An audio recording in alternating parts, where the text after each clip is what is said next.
Good morning to all students. आइए दीपिका व्याकरण class 7 का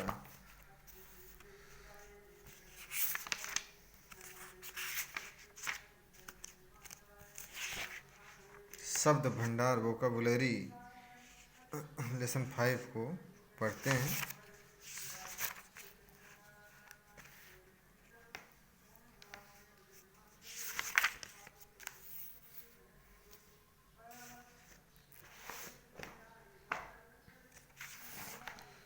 एकार्थक प्रतीत होने वाले शब्द। एकार्थक प्रतीत होने वाले शब्द क्या है? हिंदी भाषा में कुछ ऐसे भी हैं, कुछ शब्द ऐसे भी हैं। हिंदी भाषा में कुछ शब्द ऐसे भी हैं जिनको ऊपर से देखने में उनके अर्थ में कोई अंतर दिखाई नहीं देता, परंतु उनके गूढ़ अर्थों पर ध्यान देने से इन शब्दों के अर्थ में सूक्ष्म अंतर स्पष्ट हो जाता है। ऐसे शब्दों को एकार्थक प्रतीत होने वाले शब्द कहते हैं। फिर से देख लीजिए। हिंदी भाषा में कुछ शब्द ऐसे भी हैं जिनको ऊपर से देखने में उनके अर्थ में कोई अंतर दिखाई नहीं देता, परंतु उनके गूढ़ अर्थों पर ध्यान देने से इन शब्दों के अर्थ में सूक्ष्म अंतर स्पष्ट हो जाता है। ऐसे शब्दों को एकार्थक प्रतीत होने वाले शब्द कहते हैं। जैसे रामायण देखिए, जैसे रामायण ग्रंथ है, कोई पवित्र पुस्तक है तो कोई साधारण किताब। भीड़ है लोगों की, मनुष्यों की भीड़ है। झुंड है तो पशुओं का। तो उपरोक्त चित्रों को देखकर हम ये समझ सकते हैं कि जो शब्द एक अर्थ वाले प्रतीत हों परंतु उनके अर्थ में सूक्ष्म अंतर हो, वे एकार्थक प्रतीत होने वाले शब्द कहलाते हैं। आइए कुछ उदाहरण देखते हैं बच्चों। अणु, यहाँ शब्द और अर्थ दिया गया है। देखते हैं। अणु का अर्थ छोटा होता है। अणु का पीछे चलना। अस्त्र का जो हथियार फेंक कर चलाया जाए। अस्त्र का जो है जो हथियार फेंक कर चलाया जाए उसे अस्त्र कहते हैं। शस्त्र किसे कहते हैं?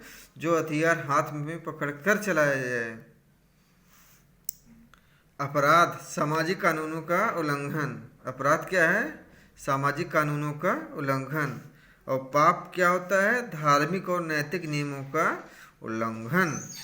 आश्रम क्या होता है? वैरागी ब्राह्मणों या वैष्णवों का रहने का स्थान। मठ क्या होता है? साधुओं या बौद्ध भिक्षुओं के रहने का स्थान। अहंकार क्या होता है? झूठा घमंड। घमंड क्या होता है? अपने को बड़ा व दूसरे को छोटा समझना। अध्यक्ष क्या होता है? किसी परिषद समिति आदि का अध्यक्ष। सभापति क्या होता है? किसी उत्सव का सभापति। उपहास, अपमान की भावना से किसी का मजाक उड़ाना। परिहास, समान व्यक्तियों से हंसी मजाक करना। स्वतंत्रता, आज़ादी, इसका प्रयोग प्रायः प्राणियों के लिए होता है।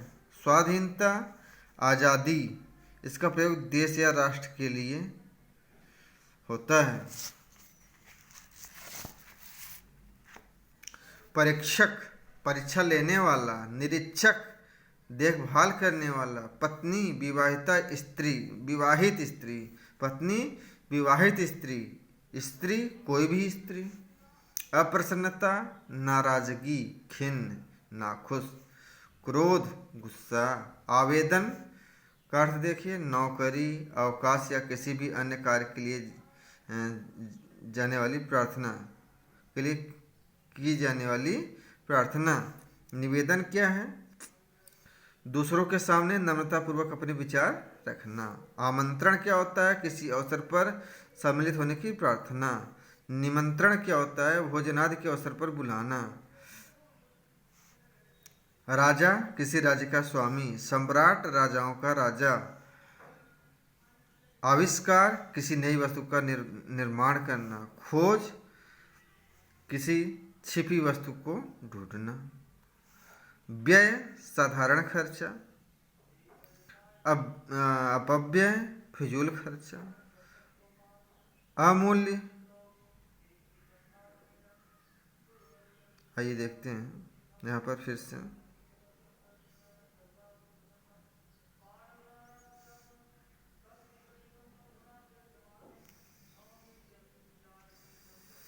आइए आमंत्रण से फिर से देखते हैं। किसी अवसर पर सम्मिलित होने की प्रार्थना आमंत्रण होता है।